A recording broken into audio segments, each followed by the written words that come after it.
Amen. All right, so we're going to jump in this morning, and we're picking up where we left off last week. My name is Joseph. I'm hated, but I'm highly favored.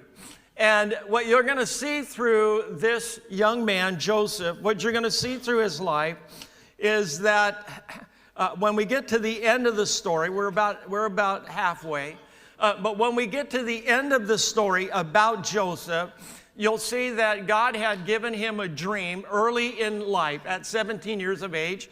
And God had given him a dream when he was nowhere qualified to see that fulfillment of that dream in his life.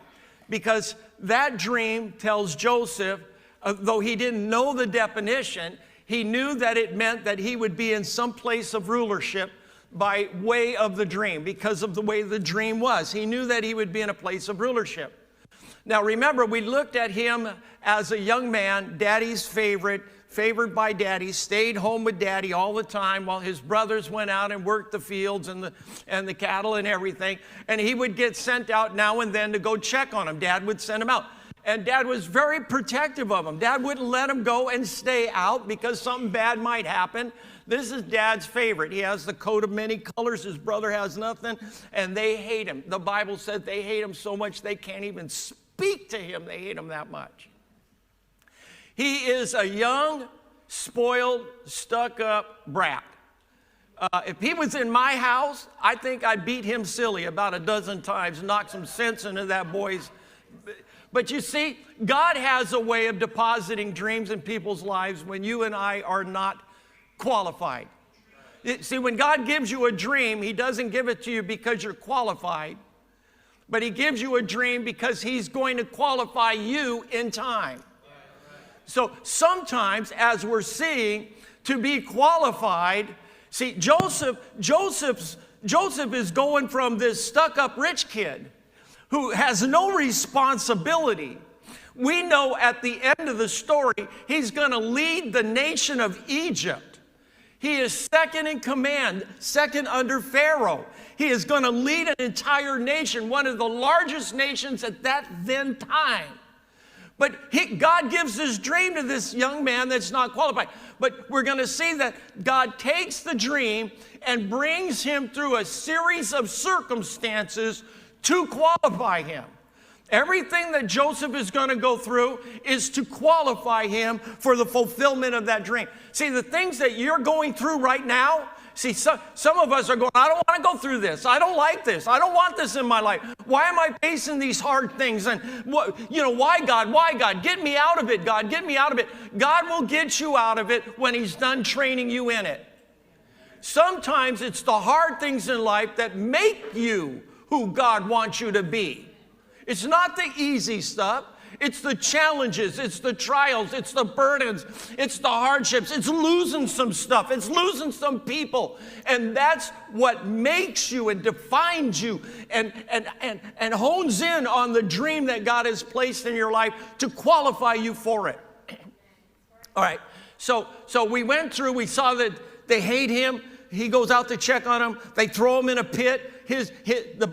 And we went through the fact that there was no water in the pit. It was empty. And the writer tells us specifically that he gets thrown in, but no bones are broken. See, it might hurt you. It might bang you up. It might bruise you, but it will not break you. It won't break you.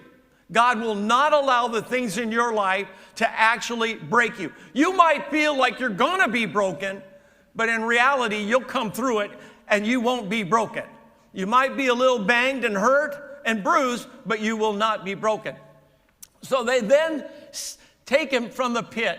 And we looked at Judah was the one that said, let's not kill him. Judah's the name for praise. Praise will get you out. Praise is your way of escape. Start praising God in the issue and the problem, and you'll find the prison doors open. Look at the book of Acts, Silas and Peter and even Paul. When they worshiped in prison, when they were locked up, God intervened, prison doors open, miraculous things happen. Now I'm moving fast because I don't want to recap everything or I'll burn all my time. He goes then from the pit they decide not to kill him. They give him and sell him to the Midianites, who then take him into Egypt, and they sell him to Potiphar. And he becomes a slave in Potiphar's house. This is where we're going to pick up right now. We're in Genesis chapter 39. This is really interesting to me, this phase of Joseph's life. It says, and after Joseph had been taken to Egypt by the Ishmaelites, Potiphar, an Egyptian, one of Pharaoh's officials, and the manager of his household, bought him from them. So this man, Potiphar, is high-ranking in the Egyptian army under Pharaoh. He's so high-ranking and so gifted and respected that he becomes the leader's personal attendant. He waits on him personally. He handles his personal affairs. He's the only one to get that close to Pharaoh. And then it says in verse 2, and as it turned out, God was with Joseph, and things went very well for him. So how can I be in a mess and things are going well for me? It's almost a contradiction in terms. How can I be going through it, but yet things are going well for me? That's because when God puts favor on your life, favor will never leave you. Favor will always be with you. It doesn't matter what you go through or where you're at. Favor will be there with you. Favor will never leave you when God places favor in your life. That's what happens when you accept Jesus Christ. That's what happens when God gets involved in your life. All of a sudden, you are blessed with His favor. And favor will always follow you wherever you go. So anytime you're going through something and it doesn't seem to be going right for you, begin to look for God's favor, because it's there and it will show itself in your life. So God was with him and things went well with him. And then the writer begins to tell us how they went well. He says he ended up living in the home of the Egyptian master. And his master recognized that God was with him, and he saw that God was working for good in everything he did. He became very fond of Joseph and made him his personal aide. He put him in charge of all his personal affairs, turning everything over to him. From that moment on, God blessed the home of the Egyptian, and all because of Joseph. The blessing of God spread over everything he owned at home and in the fields, and all Potiphar had to concern himself with was eating 3 meals a day. Man, he goes from the pit, he goes to being sold into slavery. He happens under God's divine plan to be bought by Potiphar. Potiphar sees that he is highly favored of God and everything he touches is blessed and prospers. He keeps putting him in charge of more and more and more and more till he's in charge of everything under Potiphar. And Potiphar says, you know, you handle all. Potiphar's a wealthy man. He's got estates, he's got animals, he's got other slaves, he's got a lot going on, and Joseph is in charge managing it all. And Potiphar recognizes the blessing of God in Joseph's life. I said, I think it was last week, there is nothing more important to me in my life than God's favor. That is number one, outside of salvation. That is number one, God's favor. Because I know that with God's favor, people will like me. I mean, I have to be kind. I can't be an idiot and a jerk, but people will like me. I know that when I go into a room or a grocery store or wherever it is that God's favor is on me, things will go well for me, even when it backfires and something happens. But we were at a restaurant yesterday, and I'm very tolerant with restaurants because of Deborah and I's involvement in the restaurant business years ago. So I understand what goes on in the back and the kitchen and the wait staff. I get it. So we went to this restaurant that we go to a lot, well, not a lot, but we go to. To me, it's the best place in Fairfield. And so we're sitting there, and there's not a lot of people in there, and we order what we always order. We get the same thing, and we're waiting, and we're waiting, and we're waiting, and we're waiting. 45 minutes, we're still waiting. And I can see the kitchen from where I'm sitting, and there's not much food coming out. And we're waiting. And I said, you know, honey, I'm getting real frustrated. I didn't come to spend my whole afternoon sitting in a restaurant. I got things to do. And I said, yeah, I'm going to give him 5 minutes. I'm getting up and I'm leaving. And so the waiter comes around to give me more water. I don't want water. I want lunch. And so I asked him, I said, are you short-staffed in your kitchen? And he said, yeah. He says, we only have one cook back there right now. The other cook couldn't come in today. We're operating under one cook. Thank God they were not busy. I said, you're operating under one cook? He said, yeah. He said, we're working on it. We're working on it. Your order will come up soon. I said, okay, no problem. So I thought, you know what? I'm kind of upset.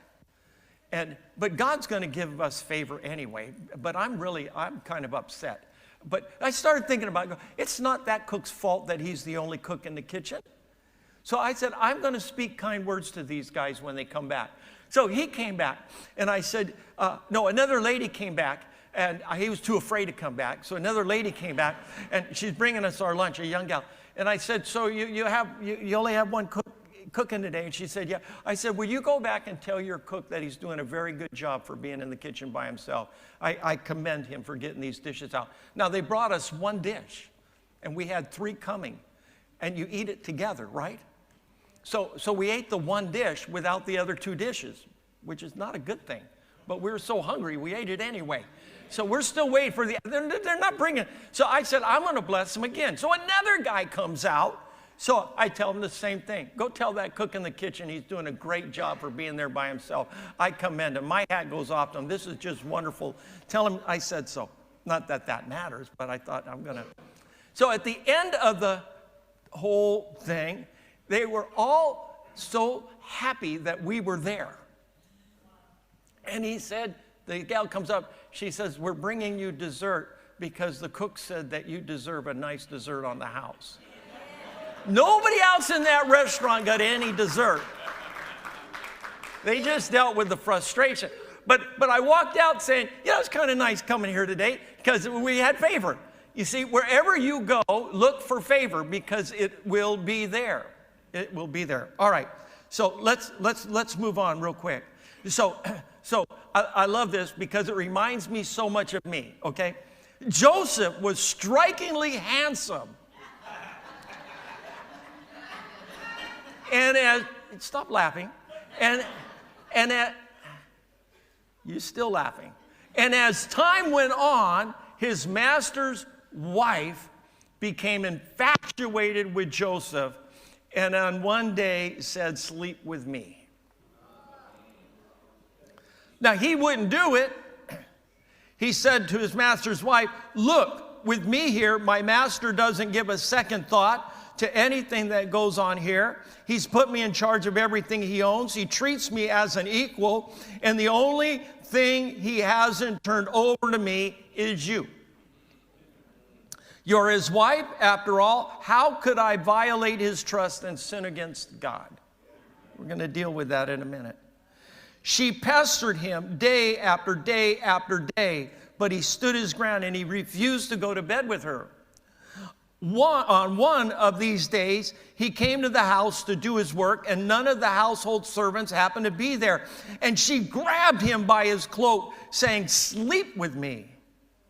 And he left his cloak in her hand, and he ran out of the house. And when she realized that he had left his coat in her hand and run outside, she called to her house servants, look, this Hebrew shows up, and before you know it, he's trying to seduce us.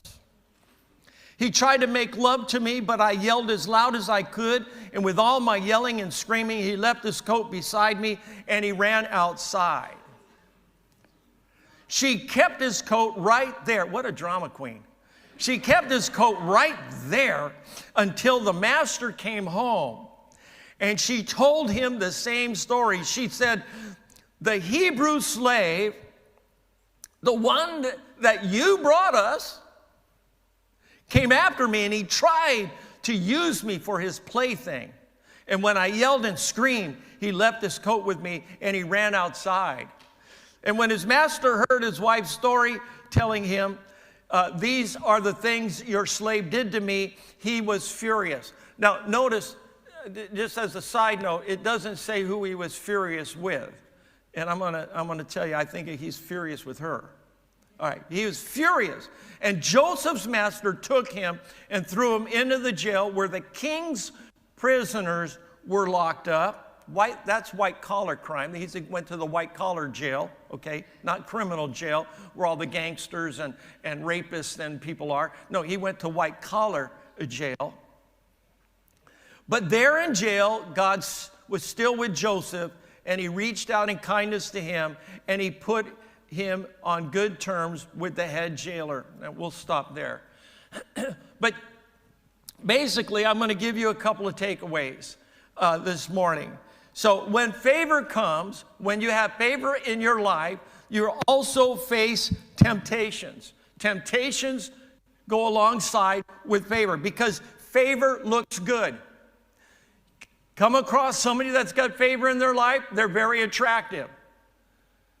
And in my case, I have favor and I'm fine looking. Now, some people are fine looking with no favor, and some people have favor, but they don't look so fine. But in my case, I'm like Joseph. I'm ripped and I have a lot of favor, okay? So favor is very attractive. It's like the aphrodisiac spiritually.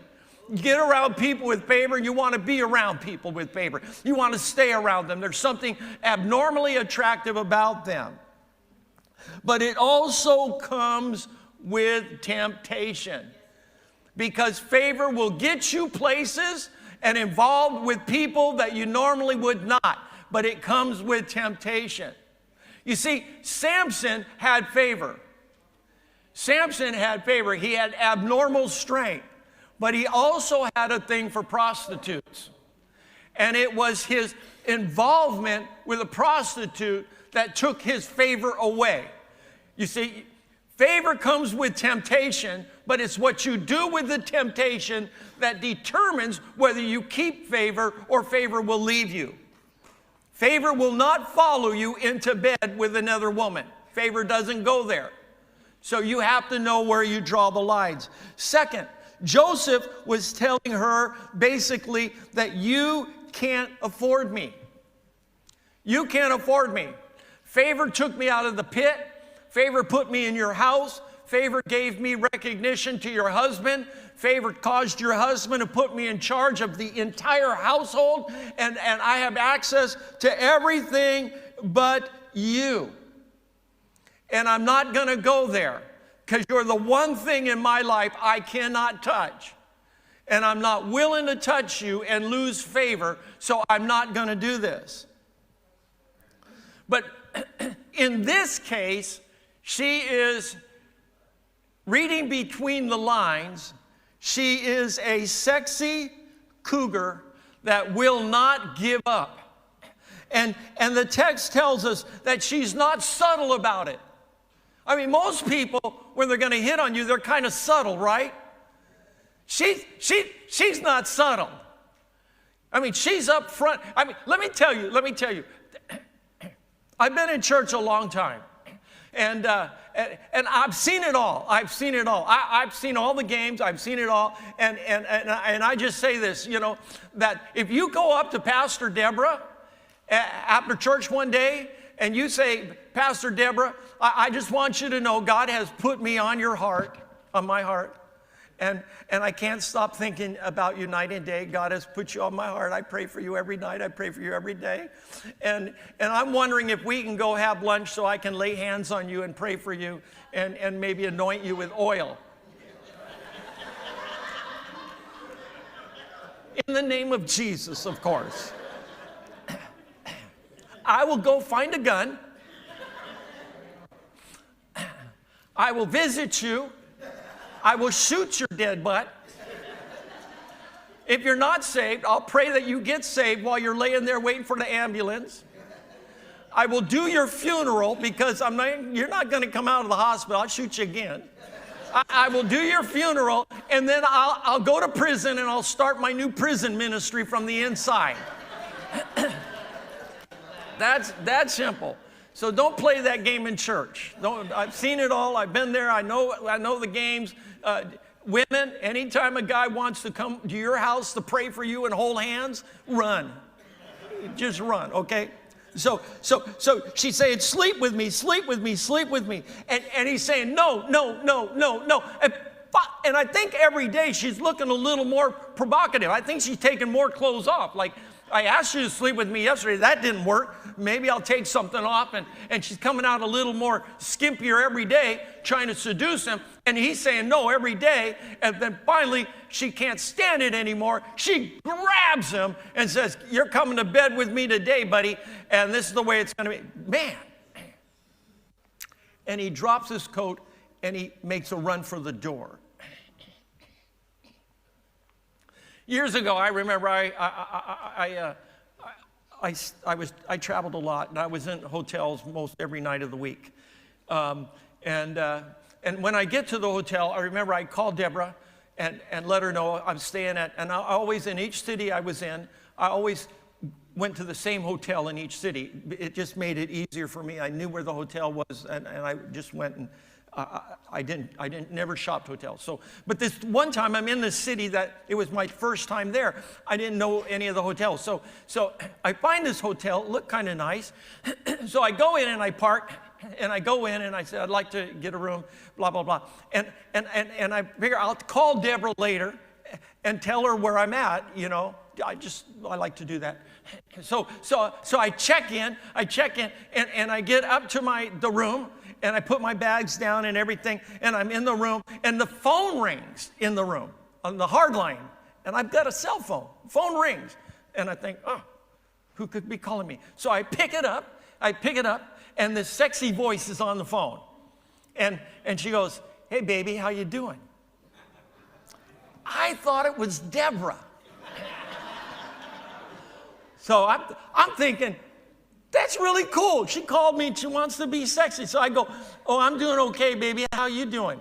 And she goes, oh, I'm kind of lonely. And I go, I'm lonely too, honey. And she goes, well, I'm lonely. Would you like to see me? And I said, I sure would like to see you. And then I'm thinking, isn't that wonderful? Deborah caught a flight, knowing I'd be in whatever town it was, and she came out to see me. And I'm so excited. She says, can I come up to your room? I said, you come right up, honey. And then I had one of those moments of absolute clarity. I said, wait a minute. She's not calling me on my cell phone. She's calling me on a hard line. And she doesn't know what hotel I'm in. So the girl goes, I'll be right up in a couple of minutes. Wait for me. And I said, wait. I said, your name's not Deborah, is it? And she's, no, baby, but it can be if you want it to be.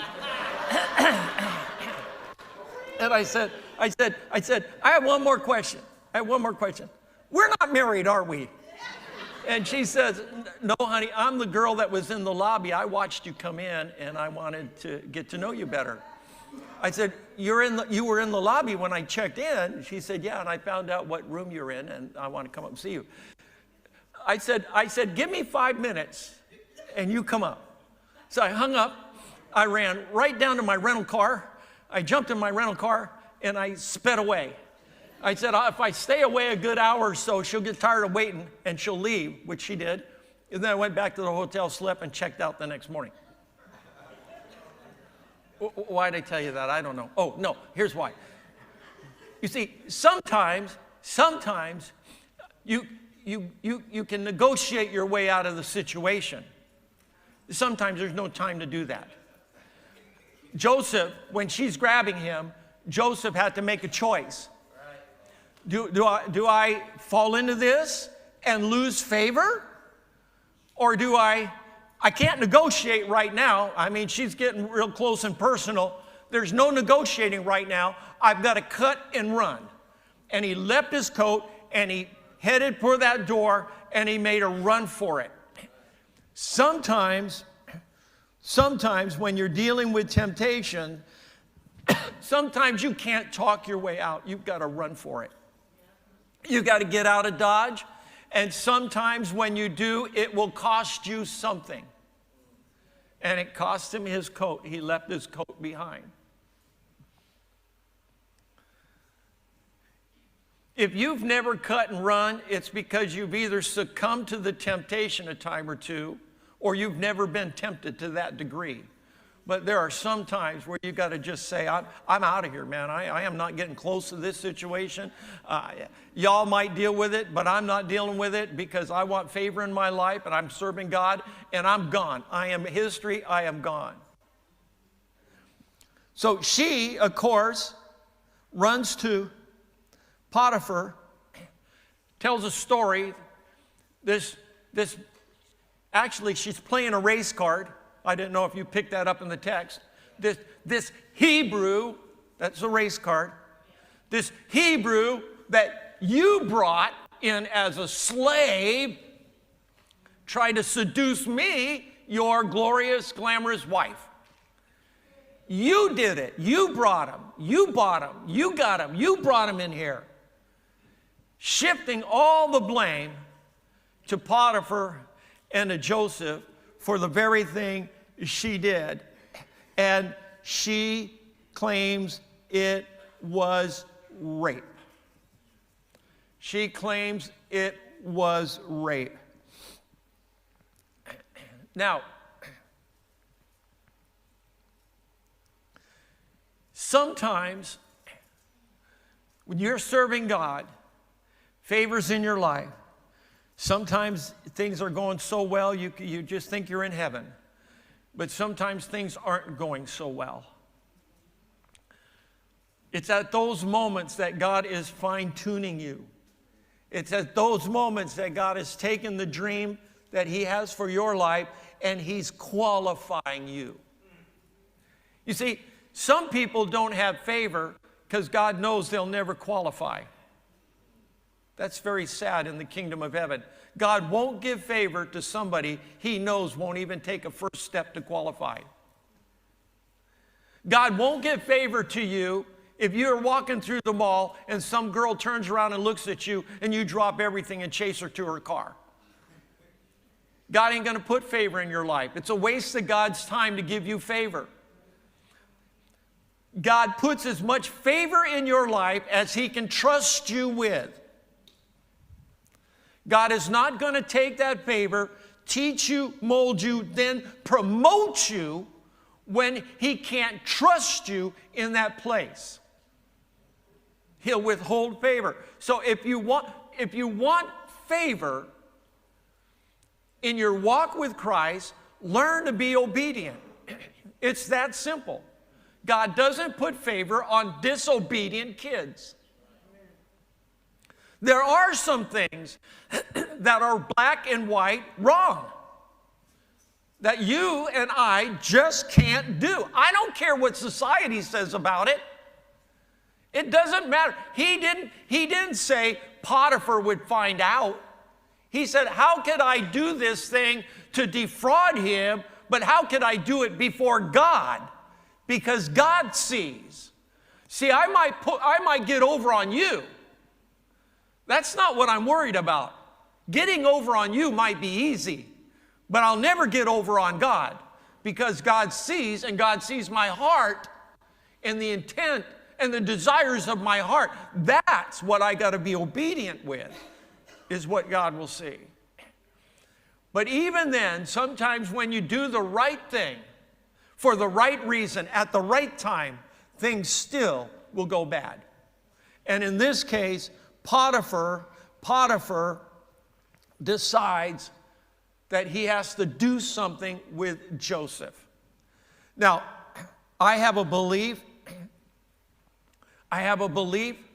that Potiphar knew that his wife was always chasing the young men in the house.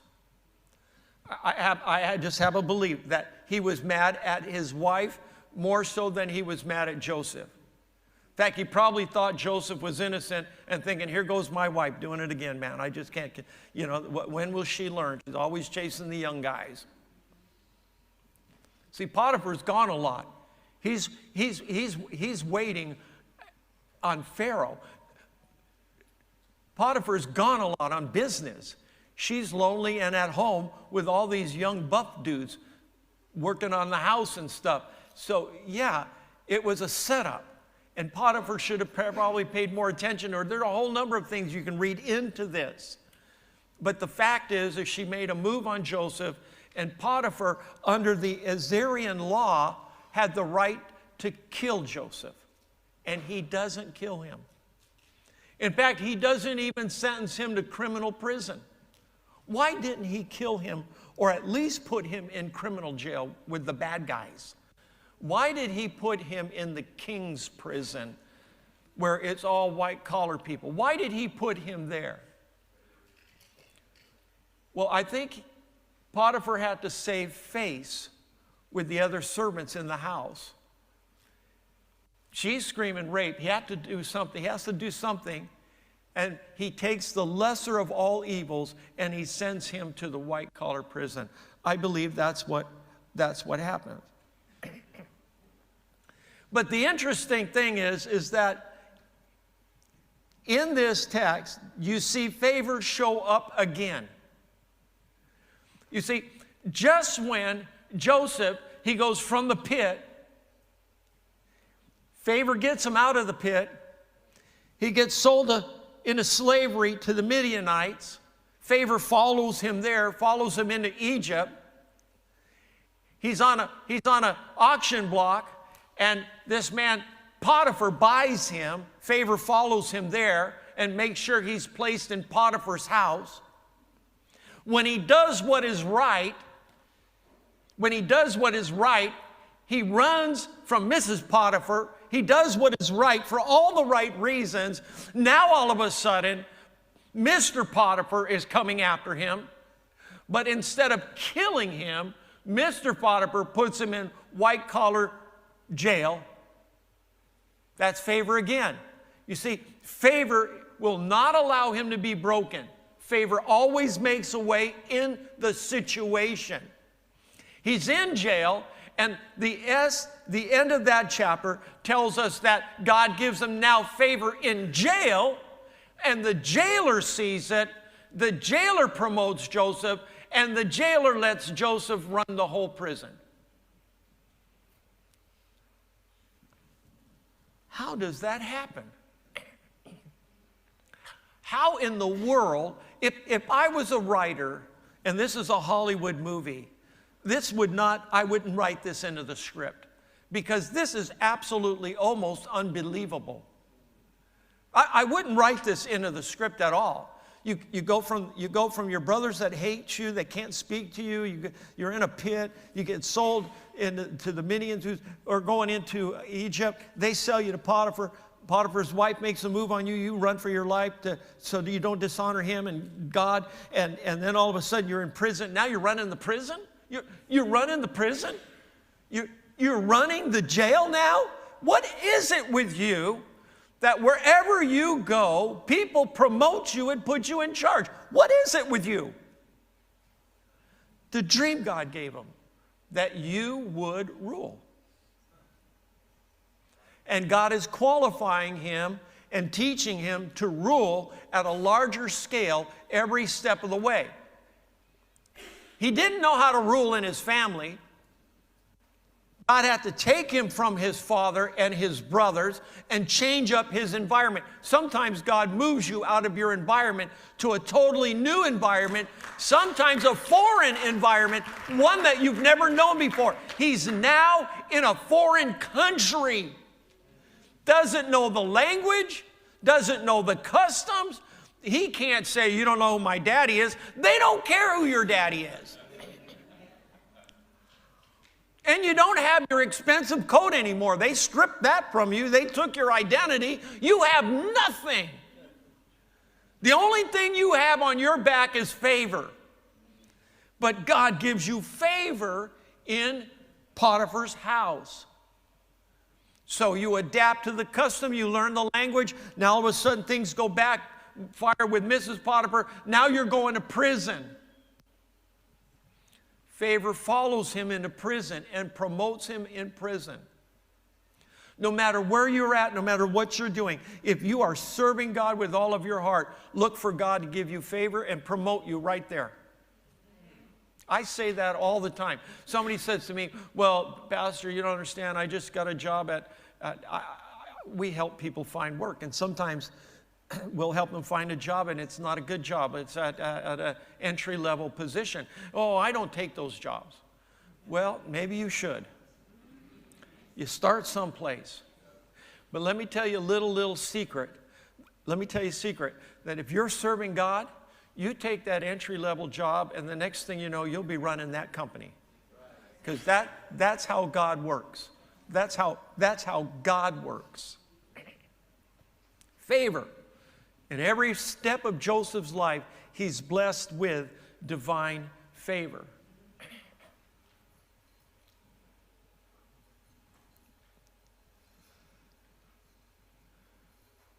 I have gone through rough times financially with my kids, and I didn't know how I'd put diapers on their booties and feed them. And I remember at one point, the company I worked with closed down. And I went to work for this other company, and I begged God not to give me that job. I went there because I told my wife I'd go out and find a job, and I was hustling looking for work. And I sat in the lobby and I begged God, God, please don't give me this job. I don't want to work here. This is horrible, and they don't pay me anything. So this is what I said. I'm sitting in the lobby. I said, God, I'll make a deal. If they promise me 1 nickel over minimum wage, I'll go to work here. So the guy came out. I filled out the application. He came out to meet with me. He said, son, he says, we're going to pay you, I forget what minimum wage was, but we're going to pay you 1 nickel over minimum wage. No, I wasn't clapping. I was thinking to myself, you got to be kidding me. You've got to be joking with you. So they had me running parts and shipments illegally across the border, Mexico, and which meant that if I got caught, I'd go to jail. So it was a whole thing at night and all that. It's crazy. I'm thinking, God, you get. Long story short, through that time, I learned some things in life. Because up until that time, everywhere I went, I was blessed. And I've told many stories about my life, but I was blessed. Everywhere I went, I expected blessing. But this one time, there wasn't blessing. And I'm working for this company, and I'm running these parts across the border. We're smuggling them across the border. And now they're going to turn me loose after I learn how to get in and get out and all the pickup points. They're going to turn me loose to do it all by myself. And I'm thinking, you are not putting me out here by myself. If I get arrested, nobody will know. But I'm saying, God, I'm being obedient. I'm doing, because you gave me a nickel more, and I said I would, I'm doing it. God was seeing if he could trust me with obedience, with something I absolutely hated and detested. I fought getting up in the morning and going to that place. And after a short season, I got a call from a company, a very prestigious company. Unbeknownst to me, my resume was circulating in companies that I was not qualified for because of the company that closed. They put it out there that I was something that I wasn't, and these companies should hire me. Remember, I had favor everywhere I went. I was the last employee to be let go. My boss said, give me a resume. I didn't even know what a resume was. He had to teach me how to write a resume. I wrote a resume. And he circulated that to all these companies. I did not know that. I did not know that. And they all thought that I was the VP of export-import merchandise, and they thought that I was highly trained in Japanese management. It was a Japanese company. I wasn't. And I never told him I did. He knew I didn't do that. He's telling lies about me. And this company calls me. Now I'm running these parts. I'm at this horrible place, this employment. And they call me up and they tell me, we've heard all about you. I'm thinking, what do you mean you heard all about me? You don't even know who I am. So we've heard all about you. And we are going to hire you. I said, no, you're not. I'm working for somebody else. He said, no, you don't understand. We're going to hire you. And we will pay you triple plus whatever you make if you'll come work for us. So I said, okay. They said, come down to the Wilshire, this is LA, come down to the Wilshire area and meet with us at our office. So I drove down there. Beautiful building, indoor atriums and offices all glassed in. And I'm thinking, what am I doing here? And they said, we've heard that you are a VP quality and you're highly trained in Japanese management and import-export, blah, blah, blah. And we bring it was Citizen Watch Company, we bring all of our watches over. We want you to handle everything. Come and see your new warehouse. Come and see your vaults, all your vaults. And you can hire your staff. You'll need a staff of 30 and you'll need 2 personal secretaries. And I'm thinking, I'm trying to tell them they're making a mistake. But they want to keep offering me more money because they think I'm stalling to get more money. And I walked out of there employed by them. I didn't fill out an application. I didn't even interview. They had hired me before I got there. That is divine favor. That's favor. But you see, had I not sat in that lobby and told God, if they pay me a nickel over minimum wage, I'll work here. And they came out and offered me one nickel over minimum wage. And I accepted that job. Had I not done that in obedience to the Lord, I wonder if that other job would have come and the favor would have been there. Why do I tell you that? Because somebody here, you're doing something right now you don't want to do. And you're fighting. I'm better than this. I shouldn't do this. I want this. I want that. Here's my word to you. You keep doing what it is that God put in your life, and you do it to the best of your ability. You work as unto the Lord, not to man. Your employer is God, and God will either get you promoted up or he'll get you out and get you promoted. But one way or another, God will get you promoted. You can count on it because that's God's favor in your life.